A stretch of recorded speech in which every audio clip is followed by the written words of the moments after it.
Bonjour à tous et à toutes. Alors aujourd'hui, on va s'attaquer à un DM de Saint-Louis en PCSI sur les intégrales de Wallis et de Gauss. Alors sans plus tarder, on va justement faire la première question. Montrer que pour tout n dans un grand N, on a Wn est égal à l'intégrale de 0 à pi demi de sin à puissance n x dx. Alors pour ce faire, il faut utiliser justement la propriété du roi. La propriété du roi, ça dit quoi? Ça dit que euh, l'intégrale de a à b de f de x dx, ça vaut cette intégrale-là. Alors pourquoi? Ça se démontre faisant un changement de variable affine. J'expliquerai ça dans une prochaine vidéo si vous voulez. Mais c'est assez rapide comme démonstration. Donc on va utiliser cette propriété.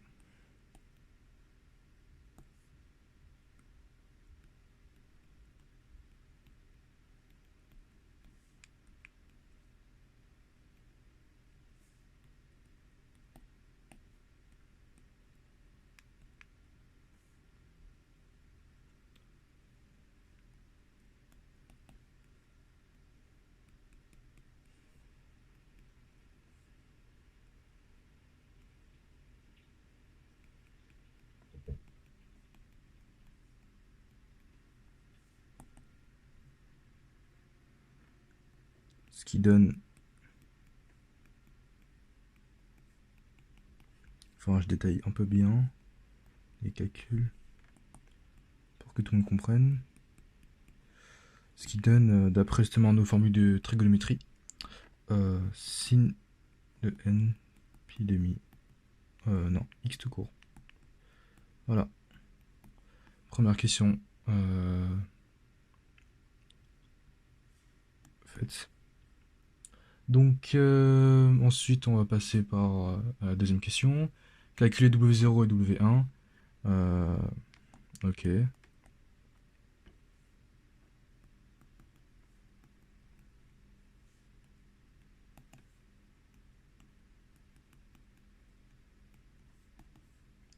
égal à pi demi moins 0. Est égal à pi demi.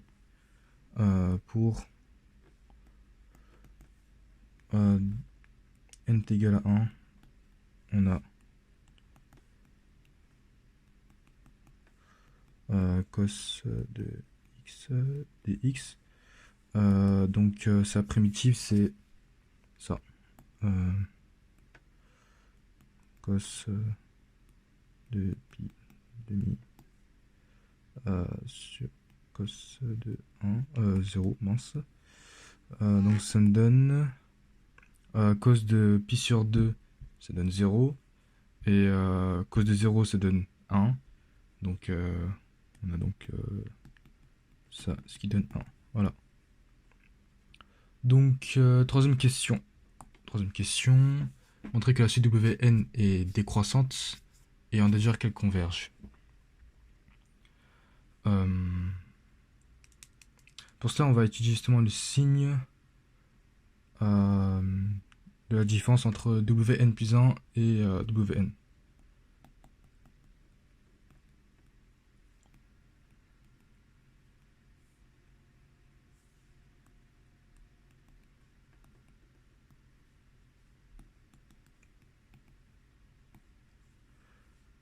Donc, on a donc ça. Je vais mettre sin, tiens. Sin n plus 1 de x dx moins ça. On assemble tout ça dans la même intégrale. Donc ça me donne sin de n plus 1 de x moins sin de n à la puissance n. Ça. Donc ça me donne sin de n par factorisation Or, sin à la puissance n de x est positif pour x compris entre 0 et pi demi, et sin de x moins 1 est inférieur à 0. Par produit, on en déduit que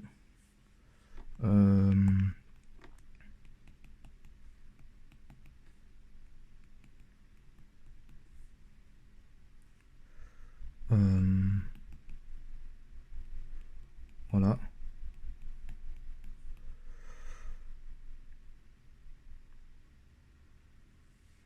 Donc, Wn plus 1 est inférieur ou égal à Wn. Par conséquent,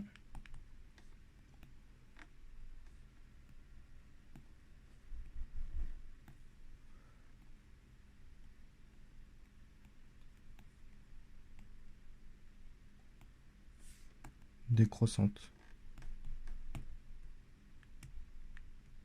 Voilà. Donc, on enchaîne à la 4e question. C'est vrai qu'il fait tard quand même. Mais bon, c'est pas grave. On enchaîne.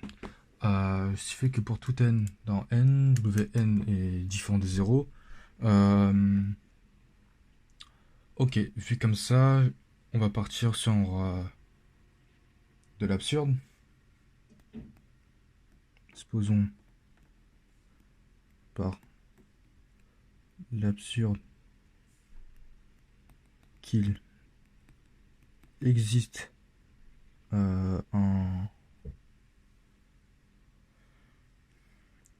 n dans n tel que Wn est égal à 0. Alors, on a que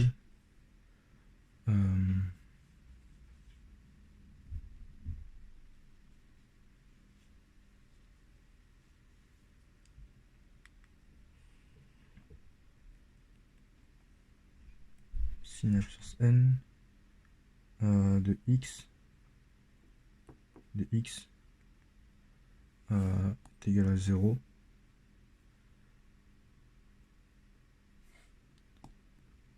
Par conséquent,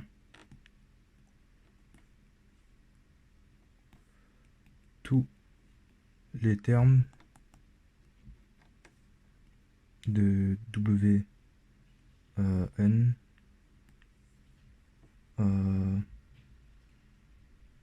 valent 0.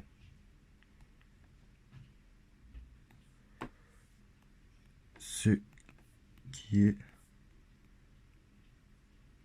absurde car W1 différent de 0 par exemple. Voilà. Donc pour tout n dans n, Wn est différent de 0. Voilà. 5e question. Cinquième question. Montrer que pour tout n dans n, on a Wn plus 2 est égal à n plus 1 sur n plus 2 facteur de Wn.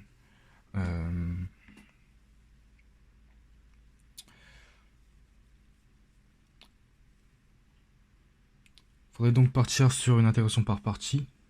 Je pense, ouais, c'est ça. D'après ce que j'avais fait, ouais, c'est ça. On a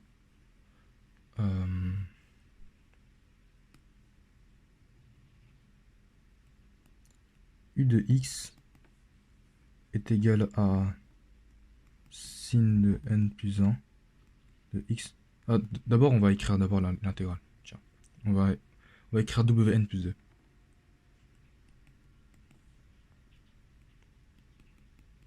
Voilà, comme ça, c'est fait. Alors, comment on peut procéder à une intégration par partie? On sépare le produit de manière judicieuse.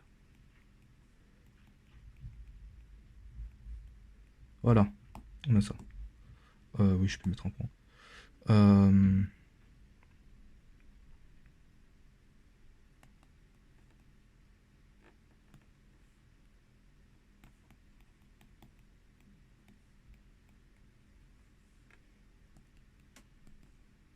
donc la fonction à dériver, c'est le sinus de n plus 1 de x.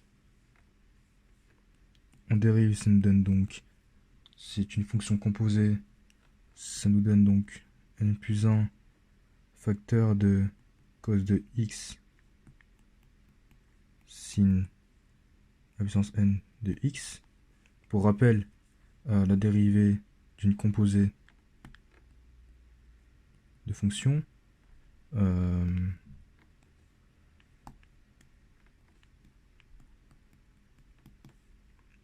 ça nous donne g' de x facteur de f' de g de x. Voilà. Pour rappel, on a ça. Et v', donc la fonction à primitivée, c'est la fonction usuelle qu'on connaît tous. Donc ça va la fonction sinus de x.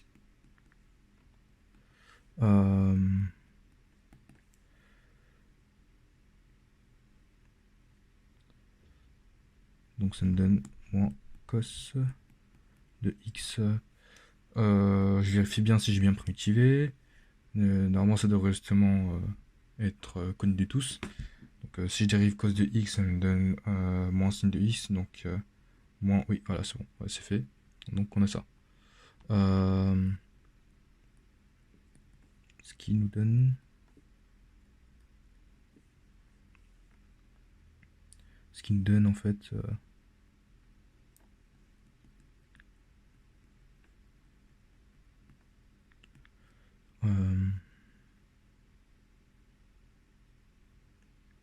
sin de n plus 1 facteur de moins cos de x.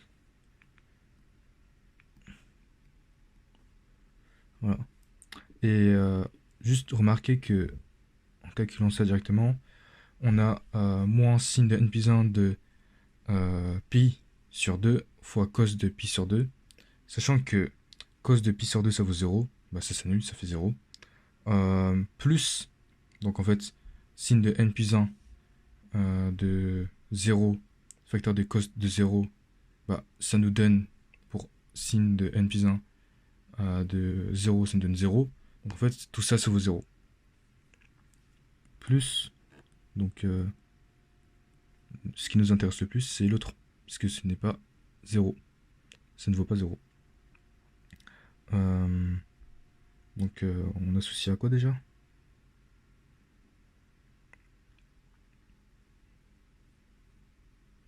Ah oui, donc u' dx facteur de v dx. Ok. Donc j'enlève ça d'abord parce que j'isole les constantes. Évidemment. N plus 1 de ça. N plus 1 de x cos de x fois fois cos de x dx. Le moins il est parti à gauche parce que on a un moins et donc en fait on a pour rappel l'IPP, l'intégration par partie, on a donc u' de v, enfin bon, l'intégrale de u' de v est égale à uv prime moins uv prime, voilà.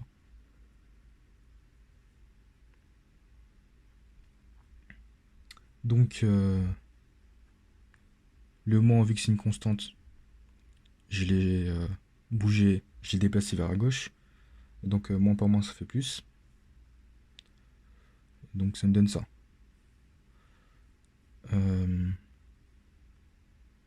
Ah oui, en fait, tout ça, en fait, c'est Wn plus 2. Je vais noter. Faute de ma part, oui. Donc je note. C'est pas très rigoureux, pardonnez-moi. Bref, j'espère que vous comprenez ce que je suis en train d'écrire. Euh, donc, hop,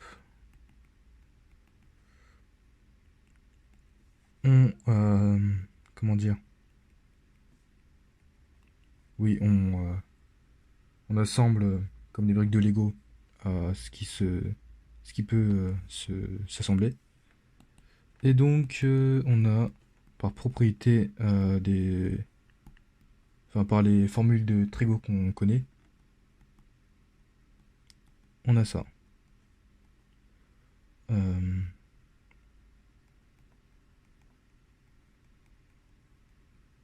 oui, parce qu'en fait, cos carré plus sin carré est égal à 1. Et donc, en fait, cos carré est égal à 1 moins sin carré. Voilà, formule de Trigo. Euh, remarquable, du coup. Euh, donc, on a donc pas mal de donc. Je sais pas, j'ai dit combien de donc dans cette vidéo. Bref, c'est pas très grave.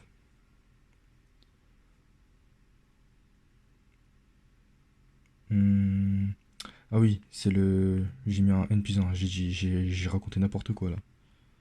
Donc ouais, voilà, autant pour moi, faute de ma part. Il y a la fatigue qui vient. Bon, voilà, bref. Du temps que je fais pas de faute à la fin, c'est ce qui importe. Voilà. Donc ça nous donne ça.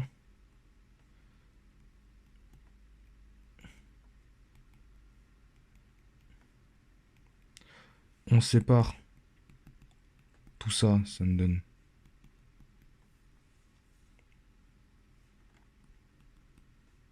sin de n de x moins n plus 1 de ça.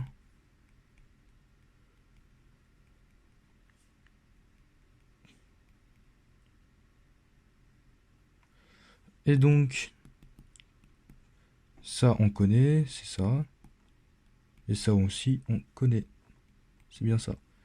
Donc, Wn plus 2 est égal à n plus 1 moins n plus 1 Wn plus 2. Donc,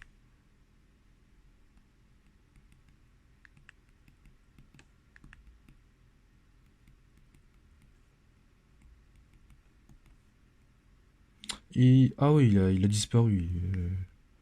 Le Wn a disparu. Franchement, c'est magnifique. Ici, on fait pas de magie, hein.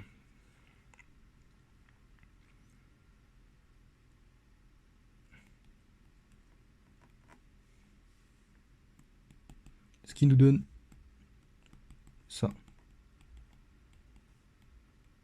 Et donc,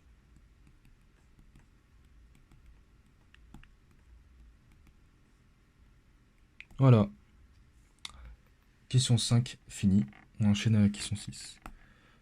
Question 6, montrer que la suite n plus 1 facteur de Wn plus 1 facteur de Wn pour n appartenant à grand N est constante et calculer la valeur de cette constante. Ok, ok, ok. Ouais. Hmm.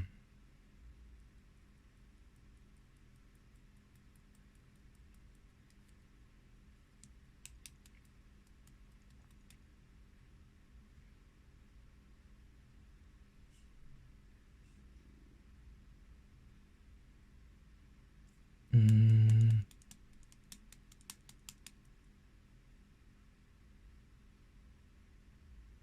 Ah, tiens, si c'est vrai pour tout n, alors on a euh, n plus 2. Là, je suis juste un décalage de 1 rang, donc rien d'extraordinaire. N plus 2, facteur de Wn est égal à n plus 2 fois n plus 1, n plus 2 fois Wn fois Wn. Donc ça me donne n plus 1 wn carré. Mhm.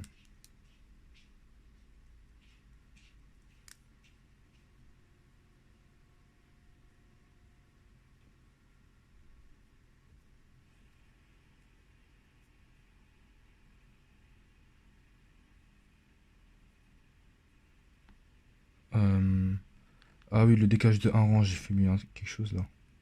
Non, c'est pas wn carré, mais non, mais non, mais non. Qu'est-ce que je raconte? Voilà. Autant pour moi, faute de ma part, le décalage de un rang se fait sur tout le monde. Donc en fait, si je décale de un rang le n plus 2, bah, le wn plus 1 devient wn plus 2. Donc wn devient wn plus 1, ainsi de suite. Et donc en fait, d'après la question 5, on a que... euh, on a ça. Donc on a wn plus 2 qui vaut n plus 1 sur n plus 2 facteur de wn. Et donc n plus 2 fois n plus 1 sur, sur n plus 2, ça s'enlève, donc ça me donne n plus 1 tout court.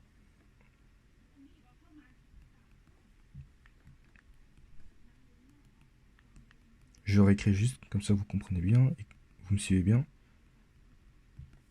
Donc n plus 1, parce qu'en fait ça s'enlève. Hop. Facteur de wn plus 1, facteur de wn. Voilà. Ah bah tiens, c'est pas la suite qu'on a définie au départ. Ouais, qui sont 6, ouais. C'est ça. Ah bah c'est magnifique. C'est magnifique. Donc on a un plus 1, enfin on va noter justement un est égal à ce truc là. Donc on a montré que un plus 1 est égal à un pour tout n dans n. Ce qui veut dire que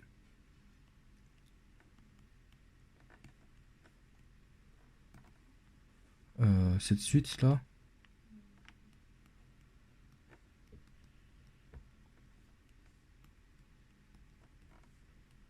est constante.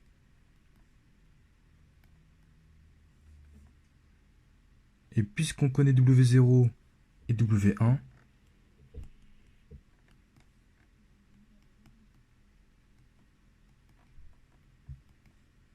bah ça c'est 1, c'est pi demi, voilà. Bah on a justement la valeur de cette suite. Voilà, trouvé.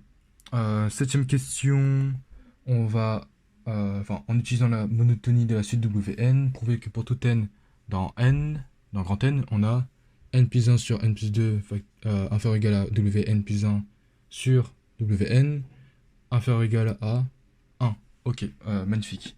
On va justement exploiter le résultat obtenu dans la question 5 deux fois d'affilée. En fait, là, ça fait 3 fois, en fait, du coup. Parce que à la sixième question, on s'en est servi. Septième question, on va encore se resservir deux fois, je pense, parce qu'on va montrer l'inégalité à gauche et l'autre inégalité à droite. Voilà. Donc, on a...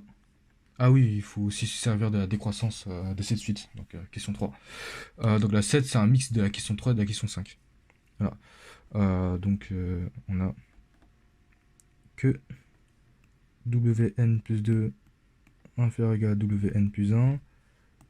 Ce qui nous donne n plus 1 sur n plus 2.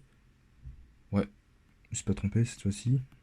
Wn plus 1. Non, non, non, non. Et donc, n plus 1, n plus 2. On divise des deux côtés par Wn. Et donc, ça nous donne ça. Voilà. Et puisqu'en fait, Wn est non nul, on peut diviser. Voilà. Et c'est legit. Et c'est magnifique. Donc, passons à l'autre côté. L'autre côté, on a...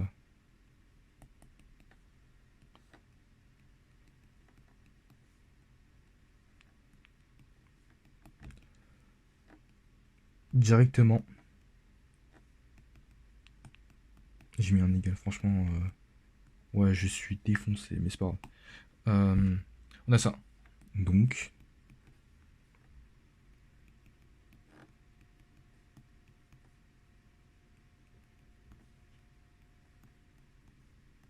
voilà. Question 7, fini. Ah non, c'est pas fini. on dit dire que Wn est équivalent à Wn plus 1 quand... Ouais, au visage de n. C'est au visage de n? Non, c'est quand n tend vers plus infini. Bref. Donc... on a par le théorème d'encadrement. Excusez-moi au passage si je dis des choses, des petites imprécisions.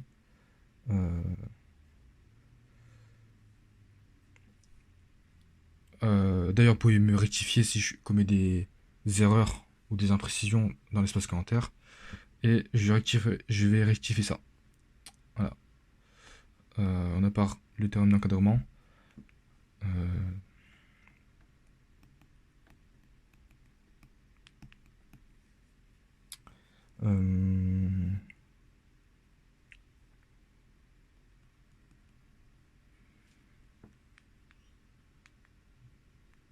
Attendez, ça vaut 1 ça.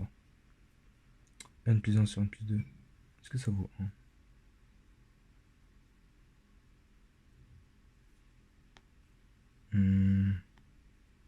Oui, ça vaut 1 parce qu'en fait on a N plus 1 plus 1 moins 1 plus 2. 1 moins 1 sur N plus 2. Voilà, donc ouais, voilà. C'est bon. 1. C'est magnifique.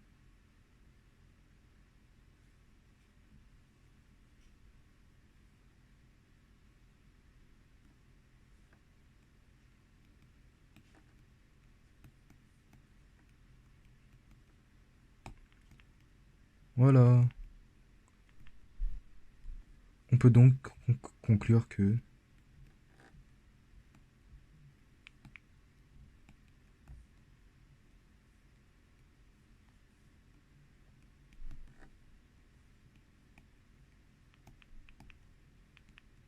voilà, fin de la question. Fin de la question 7. On a presque fini avec la première partie. Je pense m'arrêter juste à l'intégrale de Wallis. Concernant l'intégrale de Gauss, on va faire ça une prochaine fois, dans la prochaine vidéo justement. Je vais cook ça dans les jours qui vont venir. Déjà des questions précédentes que Wn est équivalent à racine de pi sur 2n quand n tend vers plus infini. En fait, ça veut dire quoi? C'est-à-dire au visage de n? Ouais, j'hésite. Ouais. On va dire que on va dire la limite de Wn, ok. Donc, on a... ah oui, la question 8, on va se servir de la question 7 et de la question 6. Oui, donc 6 plus 7 est égal à 8 pour les questions, en fait. Donc, on a n plus 1, Wn plus 1, Wn tend vers W1, W0, en fait, qui vaut pi demi. Pi sur 2. Parce que c'est une constante. Voilà. Or, Wn plus 1 est égal à Wn. Donc, attends, et aussi que n plus 1 est équivalent à n.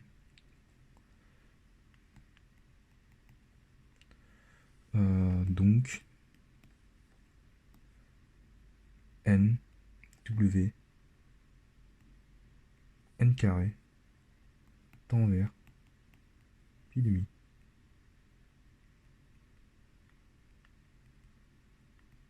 Non, je dis n'importe quoi, c'est équivalent à pi demi.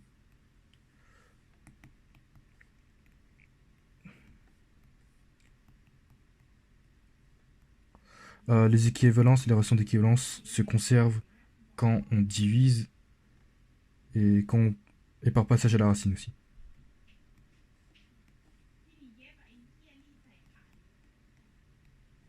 Voilà. Ouais, donc...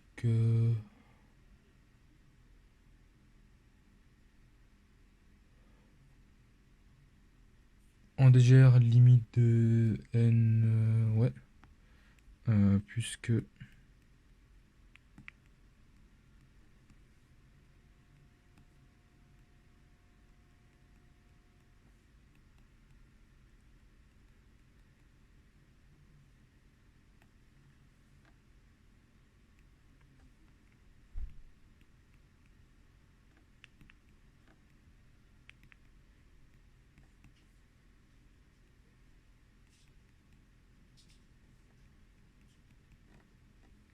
voilà.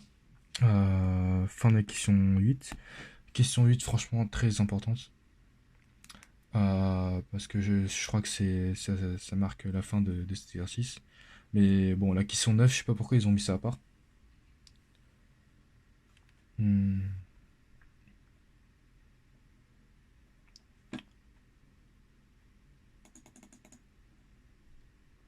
Je sais pas si vous voyez justement l'énoncé jusqu'à maintenant. On verra ça plus tard. Euh, donc, montrer que pour tout P dans quand n, on a ces deux relations suivantes. On va faire une récurrence. Oui, on va faire une récurrence. Ça sent la récurrence, ouais. Et c'est ce qu'il faut faire, je pense. Je sais qu'il y a d'autres manières de faire sans récurrence. Mais bon, on va se contenter des récurrences.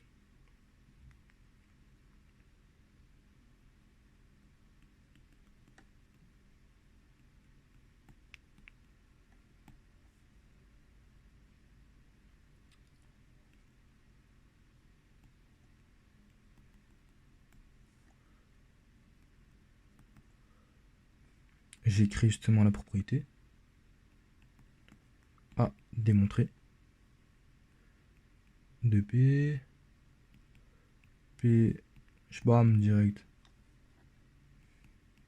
Bon, j'ai rien fait de spécial, hein, juste j'ai réécrit l'énoncé. Enfin, la petite propriété à démontrer.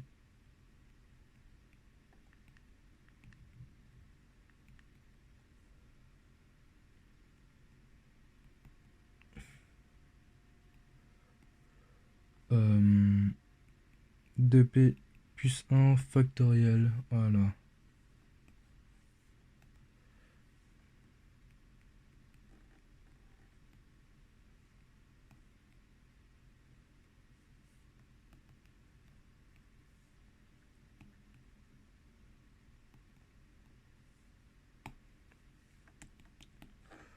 P est égal à 0.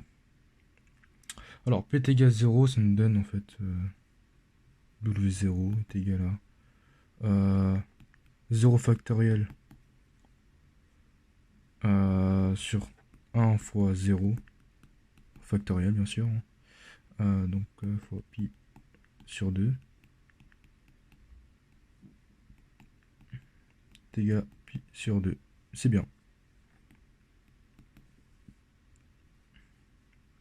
On a donc 0, 0 partout. 1 fois 0 factoriel sur 1 factoriel, ce qui me donne 1. Voilà. Qu'on soit d'accord là-dessus.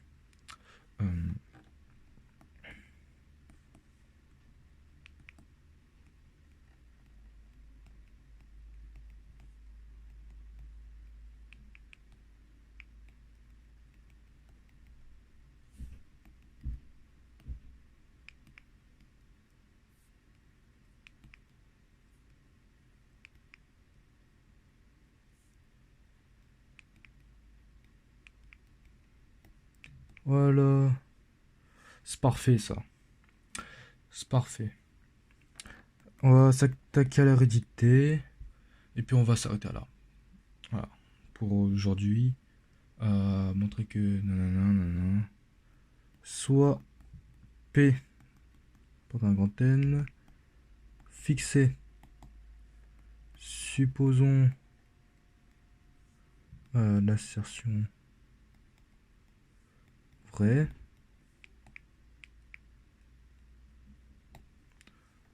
Montrons P de n implique P de n plus 1 vrai. Voilà. Comment on procède?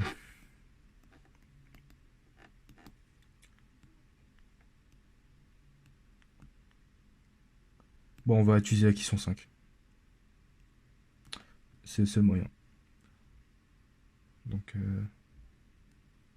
W 2P plus 1 est égal à W 2P plus 2 est égal à 2P plus 1 sur 2P plus 2 d'après la question 5, en remplaçant N par 2P. Et donc, W2P, on a supposé vrai. Donc, on remplace tout simplement WP par la formule qu'on a obtenue. Donc, 2P, je ne ressens plus. Ah oui, bah j'ai l'énoncé devant moi. 2P, bam, et bim, et bam. Voilà. On simplifie, on assemble tout, comme des Lego. Donc, ça donne immédiatement 2P plus 1 factoriel. Oui, car en fait, si vous voulez, n factoriel fois n plus 1 est égal à n plus 1 factoriel. Voilà. Voilà. Donc on passe n par 2p, toujours. Voilà.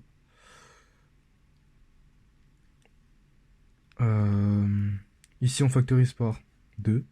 Donc en fait ça nous donne 2p plus 1 facteur de 2p. P factoriel 2 fois tout ça. Enfin pas tout ça mais vous avez compris. 2p plus 1 factoriel. P plus 1.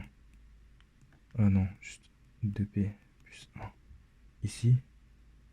Facteur de p plus 1 factoriel facteur de p factoriel fois ça.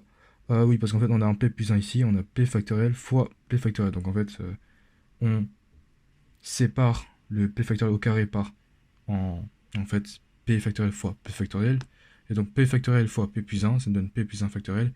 Et on a un p factoriel qui reste. Donc en fait comment faire pour changer, enfin pas comment faire pour changer, mais comment faire pour en fait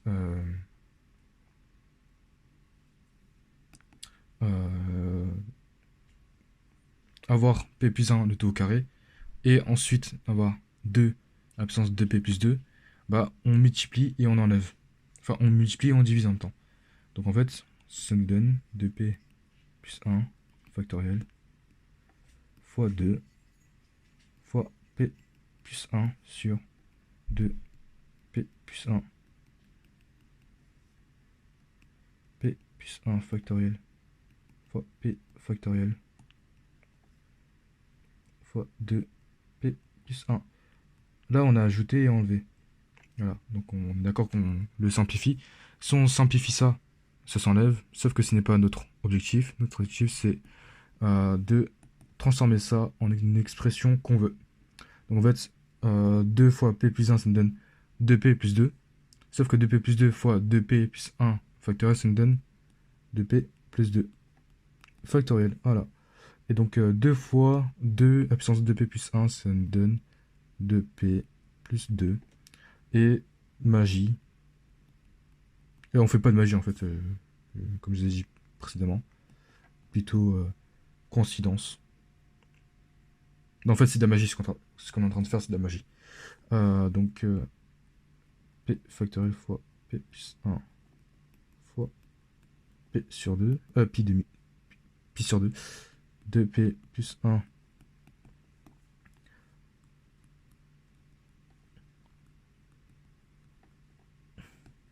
Voilà.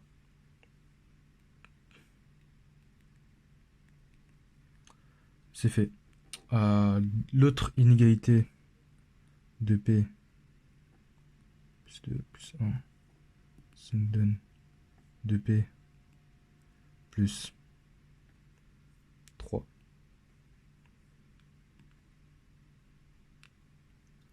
Plus 3. Mais attendez, je vais réarranger ça de sorte. On va avoir 2p plus 1 plus 2. Voilà. Euh, Donc là, on... Attendez, qu'est-ce que je fais? Non, j'ai déconné là. Attendez, j'écris des conneries. Plus 3 plus 3 plus 1.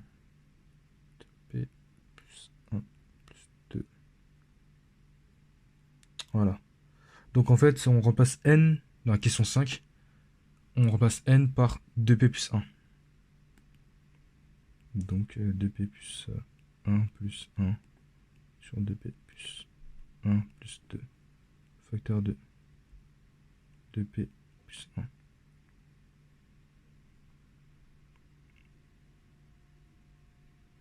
Attendez, qu'est-ce que j'ai foutu là? Qu'est-ce que j'ai supposé? Ah mais oui, attendez, j'ai fait n'importe quoi là. Non mais excusez-moi, je fais n'importe quoi. Euh... Non oui, c'est ça en fait, ouais, c'est ça, ouais, c'est bon. J'ai rien changé parce que... Plus ça. Voilà. Donc, d'après l'hypothèse de récurrence, on a ça. W 2p plus 1 est égal à 2 à la puissance 2p, facteur de p factoriel du tout au carré, sur 2p plus 1 tout factoriel. Donc ça nous donne, en remplaçant n par p plus 1 cette fois-ci. Qu'est-ce que je raconte?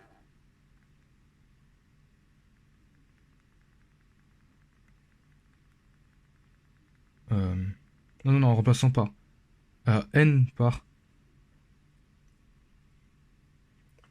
2p plus 2.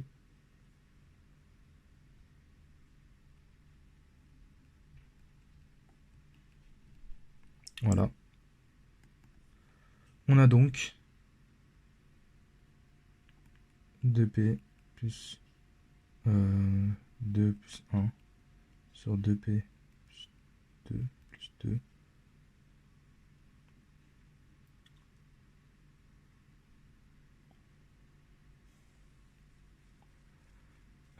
Oui. 2p plus 1.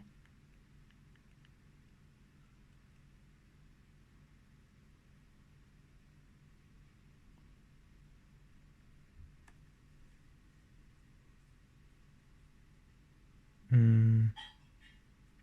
Attendez, je bug un peu là. Je sens que la fatigue me monte. Vraiment, vraiment désolé pour cet imprévu. Euh, il faut juste que je m'appuie la question 5. La question 5 me dit que... Attendez, je reprends à peu près tout zéro. La question 5 me dit que...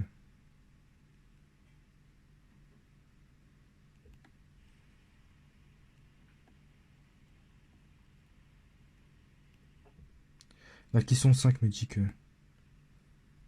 Ça, 2p plus 1, si on passe par n, ça donne wn plus 2. Et wn plus 2, ça nous donne n plus 1 sur n plus 2, facteur de wn. Ok, voilà, c'est bon. Et donc en fait, en remplaçant n par 2p plus 1, on a...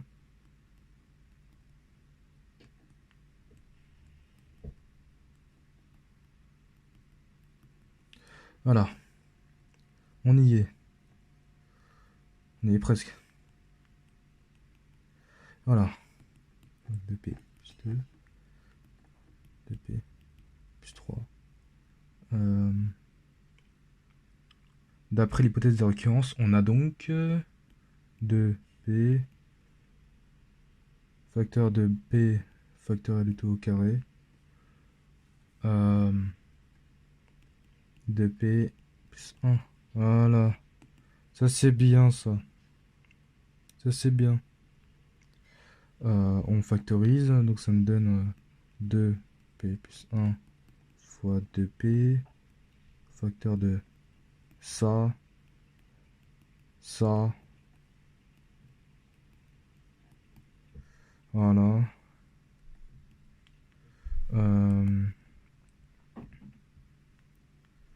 Donc, comme d'habitude, on a d'un côté ça.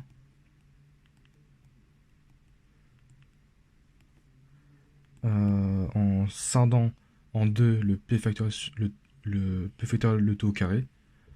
Donc on a toujours ça.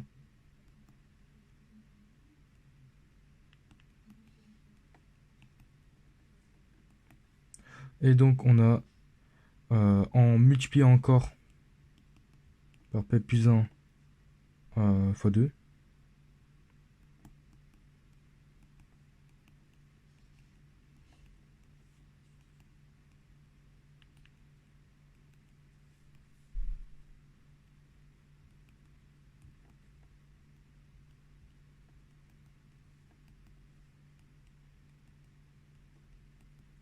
voilà. Et donc on a p plus 1 du tout au carré fois 2, voilà, sur 2p plus 3, 2p plus 2 fois 2p plus 1 tout factoriel. Or, n plus 2 fois n plus 1 fois n factoriel, ça nous donne n plus 2 factoriel. Voilà. Et donc,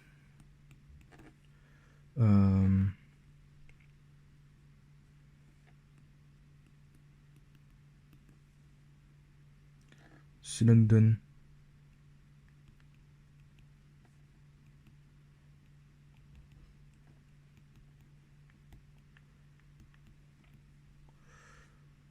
deux p plus 3 factoriel. Voilà, voilà, voilà. On en a fini avec cette récurrence.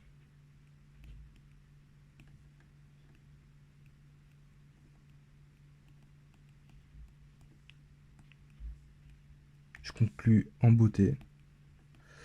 Au lieu d'écrire CQFD, je mets